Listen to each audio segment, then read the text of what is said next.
Previously on our first Q&A video. 我是 Wilson. My name is Philip. Wilson có hay ghen không ạ? Ai ăn và ngủ nhiều hơn ạ? What was your first impression? Things you like about him.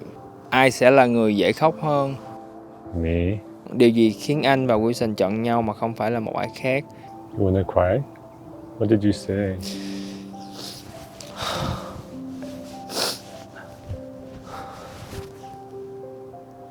You okay? Oh. Hey. You okay? And I said,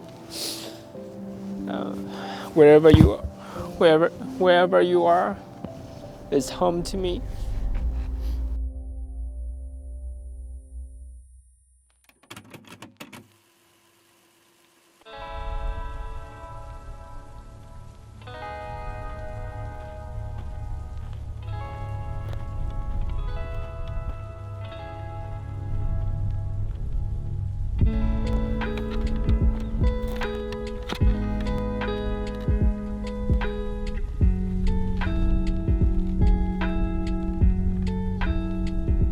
How can you all maintain the long distance relationship? 在疫情期间呢，我们都是跟平常一样，就是传简讯，然后偶尔会有视讯電話，就是跟平常差不多，沒有什麼特別的一些其他的小配包。 Mỗi 3 tháng đến 6 tháng thì mình bay qua Đài Loan hoặc là Wilson sẽ bay qua Mỹ, cho nên là kỳ này Corona thì là tụi mình gặp nhau hơn 6 tháng, có nghĩa là 1 năm. Mỗi ngày thì tụi mình nhắn tin cho nhau, lâu lâu thì có gọi FaceTime. Buổi sáng ngủ dậy mình nhắn, rồi trước khi ngủ tụi mình cũng nhắn, hoặc là có chuyện gì ở trong ngày mình cũng nhắn. Thì đó là cách mà tụi mình keep in touch. Do you have any tips for long distance communication in relationships? 我没有特别的 tips for 远距离关系，因为我自己本身也不擅长感情的处理，所以我自己还在学习，不敢给别人其他的一些建议。但是应该就是主要的话，因为2个人不常见面嘛，一定会要设下一些共同目标，然后什么时候会再次见面，一定要先大概的先说好，所以大家才会有一些共同的方向一致一起前进这样。I'm not a love expert or long distance relationship expert, so I cannot give you guys the tips. But for me, I guess you have to trust each other. Chắc chắn là mối quan hệ nào cũng phải có tin tưởng vào nhau hết, nhưng mà điều mọi người cần là nói cho nhau nghe hết về những gì đã xảy ra hoặc là sắp xảy ra, để cho không có cái hiểu lầm gì hết. Bởi vì quen xa nó rất là quan trọng về cái vấn đề mà khoảng cách. Thì tại khi mà mình cãi nhau hay là gì đó, thì nếu mà có cái vấn đề gì thì rất là khó gặp mặt. Tại vì khi mà không có gặp mặt đối mặt á, thì rất là khó để giải quyết vấn đề. Thì mình nghĩ là tôn trọng nhau nè, tin tưởng nhau, với lại nói cho nhau nghe hết tất cả những gì xảy ra, dù xấu hay tốt gì cũng phải nói với nhau. Thì đó là cái tips của mình. How to find the one like you both find each other. You go first. Ok. So đối với mình thì mình không có gọi là tìm cái the one gì hết. Bởi vì quen ai thì mình cũng mất rất là nhiều gọi là thời gian để hiểu người đó. Để mà gọi là tìm được cái người mà mình thích thì mình phải trải qua cái thời gian để mình hiểu người ta trước, và coi người đó có hợp với mình không. Thì lúc mà mình mới quen Wilson thì mình không có nghĩ là, hoặc là mới quen ai cũng vậy hết, mình không nghĩ người đó là the one. Sau rất là nhiều chuyện xảy ra thì mình mới biết là Wilson là người mà mình chọn để đi tiếp, hoặc là giữ mối quan hệ này trong vòng rất là nhiều năm. Nói chung là không có thể nào mà biết được là how to find hết, nói chung là hên xui à. Thì chắc là mình hên. 我自己是觉得没有最适合的一个人，只有试着让彼此去适合彼此生活的方式。我觉得每一对情侣应该都是遇到另一半的时候，可以试着去想想看，对方是不是适合自己生活的人，就不需要太过苛求的，每个地方都要很契合。我觉得好就是够好的，不需要到一个最完美的标准。所以没有一个最适合的一个人，这种事情对我来说。台北和纽约的生活有哪些区别和好处 it's very different. You pay less in Taiwan in terms of food, rent. You pay more in New York. Of course, it's very expensive. But then I love living in both cities. In New York, you have everything that you need, everything top of the world. But in Taipei, you also have stuff that you don't have in New York. And also, I have Wilson, so it's very different. 在台北跟纽约的生活差别，就是我觉得最主要差别是方便性。就对我来说，我如果要考虑在哪边生活的话，方便性是一个蛮大的一个考量。因为在台北生活习惯的，就是叫 Uber Eats 啊，或是外送，都比纽约便宜很多。所以方便性就是我比较觉得差别最大的。再来就是天气，就纽约会下雪，对，但我还没有遇到下雪的情况在纽约，所以我还没有这样体验过。但冬天真的是很冷，对，但我想我上次体验过了一次，觉得应该那个冷度应该还可以承受，跟台湾的冷有点不太一样，台湾比较湿冷，那纽约比较干冷一点，大概就是方便性跟天气的差别。How do you guys handle the time difference? So every day we got like 4 hours or 5 hours to talk to each other because when I about to sleep, he's wake up, and then when he about to wake up, I'm gonna sleep.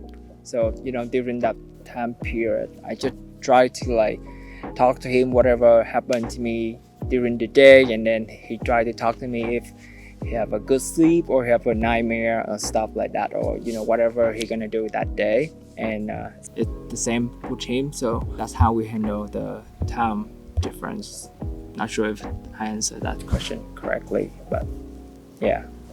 因为刚好台北跟纽约的时差刚好12个小时，所以他起床的时候我还是醒着的，就是我睡觉的时候他也会是醒着，不会遇到一个完全是遇不到人的状态。然后因为他工作跟我工作也都是偏自由业，比较是弹性时间，也不会有一种联络不到人的状态，所以时差对我们来说算还好，没有影响太大。Have you guys been so busy and cannot spend time for each other? I never been so busy? Yes. Yeah. I have different jobs, so sometimes I'm super busy. And if I'm so busy, I'm just gonna let him know, what I'm gonna do that day or what I'm gonna do that week, because we have like similar kind of job. So he just, understand it, and then he just let me do my work. And then whenever I have time, I just talk to him again. Can you share with us how you guys take care and protect each other? Oh my God.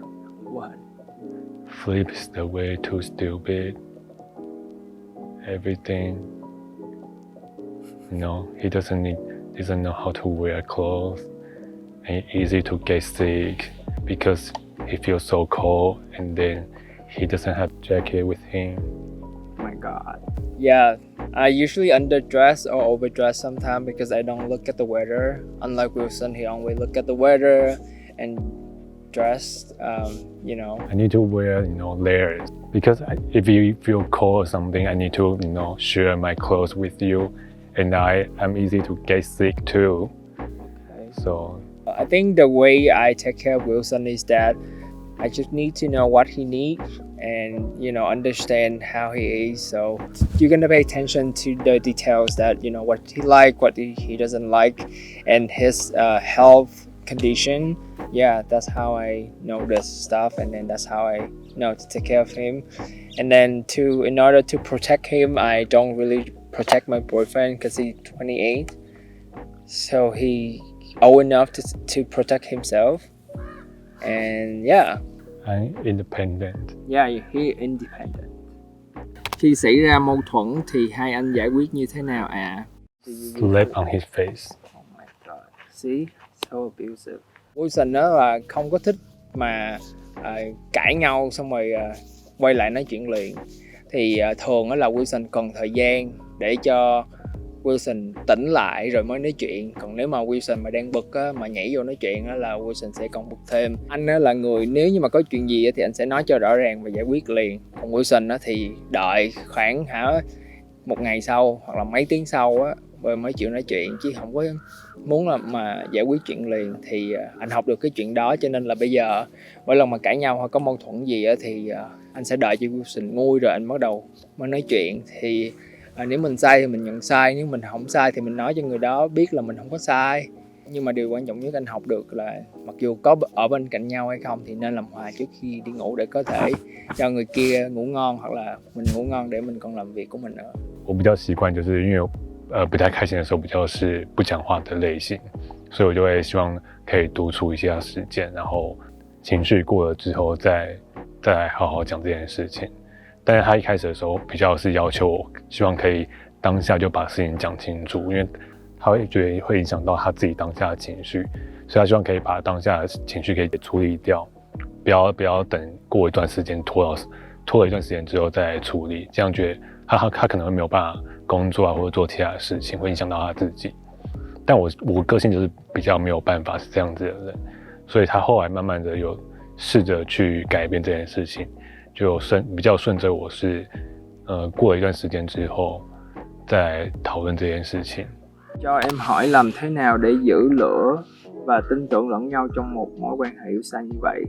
Đối với anh á, thì anh không bao giờ suy nghĩ về cái chuyện giữ lửa hay không hết đó, bởi vì khi mà mình quen nhau á, thì khi mà mình hiểu được tính tình người đó thì mình làm những điều mà người đó thích. Anh nghĩ là cái cách mà anh gọi là giữ lửa là tụi anh đi du lịch nè, và tụi anh làm những cái điều mà tụi anh cùng nhau thích, giống như là tụi anh hay xem phim cùng nhau, xem Netflix cùng nhau và nói về những cái chuyện mà mình thích. Giống như là anh với Wilson rất là thích những cái máy móc rồi máy chụp hình rồi điện tử, thì tụi anh nói về những cái đó. Thì khi mà mình chia sẻ nhau những cái kiến thức đó, nghe thì có vẻ hơi khô, nhưng mà đối với anh á, thì đó là cách mà tụi anh làm cho nhau vui, hoặc là mua những cái đồ điện tử đó cho người còn lại. Thì anh nghĩ đó là cách mà tụi mình giữ lửa. Còn việc tin tưởng á, thì ban đầu á, thì cái việc tin tưởng rất là khó đối với cả hai đứa, bởi vì mình mới quen nhau thì để mà tin tưởng ai đó hoàn toàn thì không có ai có thể làm được chuyện đó. Nhưng mà khi mà anh quen Wilson lâu quá rồi thì anh mới biết được là tính tình Wilson rất là thật thà, cho nên là cái chuyện mà tin tưởng hay không thì cũng phải dựa vào cái người đối phương của mình nữa. Nếu mà mình hết lòng tin người ta và mình kể cho người ta hết những chuyện gì xảy ra trong cuộc sống của mình á, cũng nhớ giữ lại tí xíu thôi, nhưng mà không có nghĩa là mình nói xạo, chỉ là giữ lại cho bản thân mình, hỏi thì trả lời thôi. Thì đó, thì khi mà Wilson biết hết thì Wilson sẽ tin mình, và khi mà anh biết hết về Wilson đó, thì anh cũng tin Wilson. Nhưng mà biết hết không có nghĩa là mình hỏi password rồi hỏi này hỏi kia của người ta. Những cái chuyện nào còn tôn trọng thì tôn trọng, còn những cái chuyện nào mà quá cá nhân hoặc tư nhân đó thì đừng có hỏi. Thì nếu mà người ta muốn giấu mình là người ta sẽ giấu, nhưng mà nếu như mà mình yêu á, mà mình biết người ta giấu là rất là dễ. Thì mình nghĩ là quen từ từ thì mình sẽ hiểu được là mình cần làm gì và như thế nào. 我觉得在关系中呢，就是要清楚表达对自己、对对方的感受，跟对对方的爱，建立出彼此的信任关系，就不会去太需要担心其他的事情。 Hai anh về mặt ngôn ngữ đôi lúc khó hiểu được nhau thì có cãi nhau hay không ạ? 语言沟通障碍造成蛮多的误会跟一些争执，因为我英文本身不是很好嘛，然后我在听他讲话的时候，有时候会听错不同的意思，或是不理解他的意思，常常会一直要希望他再解释更清楚。目前至今呢还没有辦法解，就是盡量比較仔細的好好的溝通這樣子。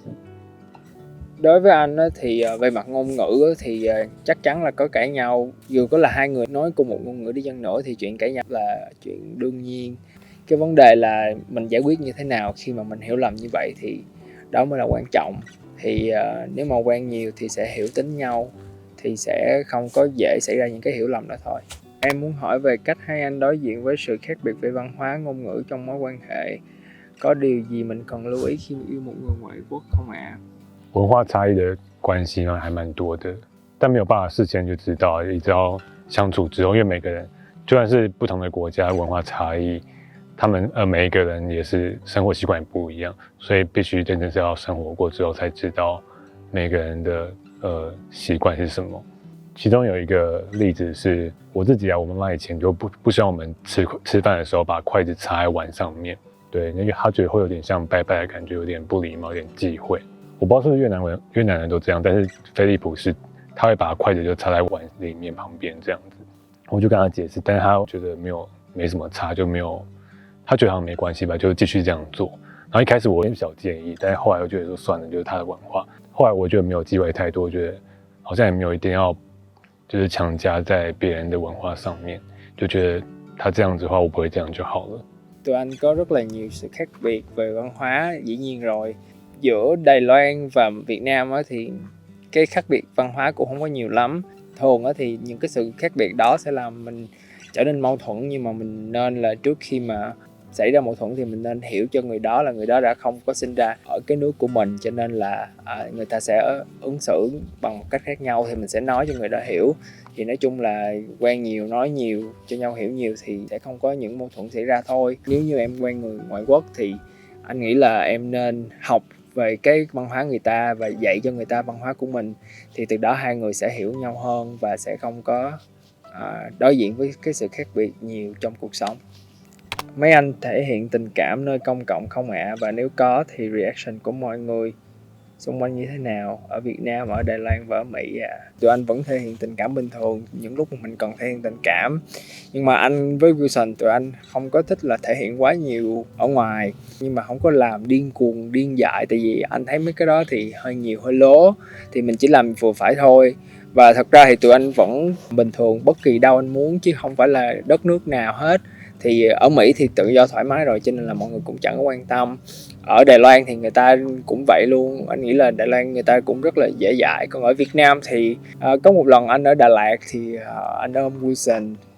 Thì lúc đó mệt quá thì ôm cho đỡ mệt, thì có người nhìn rồi người ta nói thì vậy thôi, chứ giờ làm gì mình, thì mình bồ mình ôm chứ không lẽ giờ làm gì, đúng không? 我印象中比较少在越南有路上牵手过，感觉有点比较不自在。但是在台北跟在纽约都有过，对，然后我也没有太注意到旁边人的眼光。我自己是觉得在台北跟在纽约可能会比较自在一点。This could be the best thing that I'll ever know.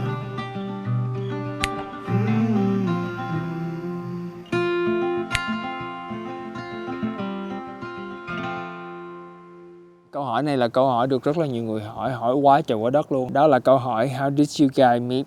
We're gonna show you to see how we met.